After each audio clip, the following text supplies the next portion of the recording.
এখানে এখানে বালুহাট ইউনিয়নের একজন নেতা রয়েছেন, প্রবীণ নেতা। আসলে আমি তার কাছে জানতে চাবো যে আগামী দিনে আপনাদের চাওয়া পাওয়াটা কি একটু বলবেন। আসসালামু আলাইকুম। এই সামনে যে 21 ফেব্রুয়ারি মাসে যে নির্বাচন হবে, সেই নির্বাচনে সারেকান্দি সোনাতলা সাধারণ মানুষের একটি চাওয়া,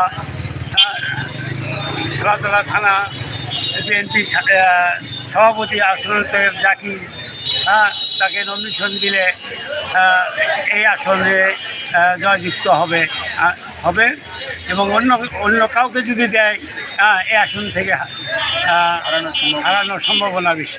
আচ্ছা, আপনি এই যে বললেন যে এখানে আহসানুল তৈয়ব জাকির বাদে অন্য কাউকে নমিনেশন দিলে হারানোর সম্ভাবনাটা আছে, আসলে এই ধরনের চিন্তা ভাবনাটা আপনাদের কেন আসতেছে একটু আমাদের জানাবেন।